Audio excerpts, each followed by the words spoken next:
언더음영했는데 다크서클처럼 보이거나 애교살이 안 어울려서 고민하신 분들 있으시죠? 아이 메이크업으로 이미지를 바꿀 때 가장 중요한 눈 밑 애교살과 언더음영에 대해 알아보겠습니다. 내가 애교살 체질인지 언더음영 체질인지 골격부터 추구미까지 정리해드릴게요. 가장 먼저 해야 할 건 거울을 보고 내 눈이 튀어나온 눈인지 좀 들어간 눈인지를 확인해주세요. 이건 하이라이터와 컨투링 원리랑 같아요. 눈두덩이가 앞으로 좀 나오신 분들은 언더음영을 했을 때 상대적으로 눈밑이 더 들어가 보이면서 눈이 더 나와 보이겠죠? 이때 눈 밑에 애교살로 볼륨을 주면 위아래 높낮이 차이가 줄어들면서 눈두덩이에 돌출감이 중화되고 얼굴이 입체적인 인상이 됩니다. 외국 언니들은 눈썹 뼈와 콧대가 이미 나와 있죠. 상대적으로 눈이 들어가 보이는 아이소켓 구조를 가지고 있어요. 이미 눈매가 깊어요. 여기에 눈밑 애교살만 밝게 강조하면 눈두덩이가 더 들어가 보이거나 눈밑만 부어 보이고 오히려 피곤해 보일 수 있습니다. 외국에서 언더음영을 더 하는 이유와 같습니다. 애교살이 한국어 발음 그대로 알려져 있죠. 클린걸 룩이라고 해도 눈밑 애교살이 아닌 눈 앞머리를 밝히는 정도입니다. 한국도 보통 들어간 눈이거나 이국적인 골격을 가지신 분들은 애교살보다 언더음영이 더 관능적이고 세련돼 보이는 이유와 같습니다. 이런 분들은 애교살을 밝히기보다 언더에 음영을 줘서 윗부분의 깊이감과 균형을 맞추는 게 훨씬 고급스럽습니다. 한국은 언더음영보다 애교살이 어울리는 분들이 많기 때문에 언더음영을 어려워하시는 분들이 더 많아요. 언더음영 메이크업 요즘에 많이 하는 것 같아서 나도 해봤는데 다크서클 같아 하시는 분들 계시죠? 많은 분들이 어려워하시지만 잘 쓰면 인상이 180도 바뀌는 언더음영이 찰떡인 유형들을 알아볼게요. 흰자가 많이 보이는 삼배간인 분들, 눈밑이 밝으면 흰자와의 대비 때문에 인상이 더 날카로워 보여요. 이때 언더에 음영이나 색감을 주면 사람들의 시선이 흰자가 아닌 음영의 분위기나 색감에 머물게 됩니다. 특유의 퇴폐미와 세련미를 살리는 최고의 방법이죠. 올라간 눈매는 기본 인상이 날카롭고 시크해 보이죠. 상대적으로 눈폭이 짧게 느껴질 수 있습니다. 눈의 기울기, 앵글을 시각적으로 언더음영으로 밑임 효과를 주면 각도가 완만해집니다. 부드러워 보이고 눈의 가로 길이도 확장돼서 시원해 보이는 건 덤이에요. 제일 중요한 추구미입니다. 특별히 나오거나 들어가 보이지 않는 분들도 계시고 어떤 분은 저는 둘 다 하고 있는데요 하시는 분도 있고 저는 삼배간인데 눈이 돌출이에요 하시는 분들도 있어요. 원하는 추구미 우선순위로 해주시면 됩니다. 사실 삼배간도 렌즈를 끼면 되고 눈폭이 좁으면 뒤트임을 해주면 되거든요. 요즘 언더음영을 하고 그 위에 애교살을 강조해주기도 하죠. 내 추구미가 성숙함인지 어려 보이고 생기 있는 건지 골라주시면 됩니다. 애교살은 눈을 더 커 보이게 하고 웃을 때 강조돼서 베이비 페이스에 귀여운 인상을 주죠. 언더음영은 성숙한 세련미를 잘 살리는 메이크업이라 어떤 이미지를 추구하는지 맞춰서 해주시면 됩니다. 그럼에도 불구하고 한국인에게 애교살이 사랑받는 이유 확실한 효과가 있기 때문이죠. 동양인은 언더음영보다 애교살이 어울리는 사람이 많아서 애교살을 간단하게 설명해 볼게요. 애교살은 얼굴의 시각적인 비율을 보완하는 데 효과적이죠. 눈 밑에 볼륨이 생기면 눈의 영역이 아래로 확장되어 보입니다. 중안부를 짧아 보이게 만드는 착시 효과를 주기 때문에 인상이 훨씬 어려 보이고 생기가 있어집니다. 그리고 웃을 때 반달눈이 되시는 분들, 고양이상과 반대로 웃을 때 근육이 자연스럽게 올라오는 사람들은 애교살 메이크업이 본인의 근육 움직임과 일치해서 전혀 이질감이 없습니다. 가만히 있어도 웃고 있는 듯한 부드러운 인상을 줄 수 있어요. 오늘 내용 정리해보면 눈이 튀어나왔거나 어려 보이고 싶다면 애교살, 눈이 들어갔거나 삼배간이거나 올라간 눈매를 교정하고 싶다면 언더음영. 하지만 추구미가 제일 중요합니다. 간단하게 언더음영을 한번 해볼게요.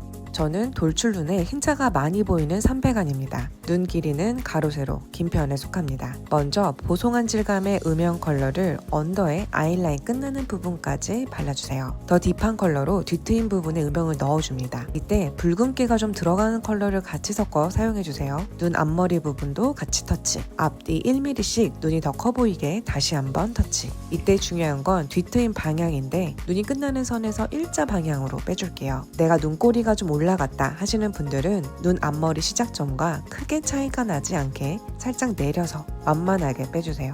제일 진한 컬러로 앞코너 부분 언더 뒤트임선을 그려서 눈 밑선 가이드를 그려주세요. 이때 삼각존을 다 채우는 게 아니라 밑선만 터치해주세요. 보통 여기서 끝 해도 됩니다. 저는 언더 점막이 보이는 눈이라 눈동자 확장 효과를 주려고 눈동자 아래 다크 브라운 젤 라이너로 채워줄게요. 이때 속눈썹 뿌리가 아니고 점막입니다. 앞뒤 빼고 저는 눈동자 아래만 채워줬어요. 이 라인을 기준으로 앞뒤로 다시 한번 눈이 좀 커 보이게 라인을 연결해줍니다. 여기서 붉은기를 좀 더해주고 싶다 할 때는 음영 뒷부분, 테두리 부분에 한 번 더 가볍게 쓸어서 연결해주세요. 여기서 또 마무리해도 되지만 저는 돌출룸 보완으로 글리터 제형의 컬러 섀도우로 애교살 가운데 하이라이트를 줄게요. 애교살 중앙 정도만 강조하고 애교살 그림자로 마무리해줍니다. 그럼 끝! 애교살 영상이 궁금하신 분들은 이 전 영상을 참고해주세요. 감사합니다.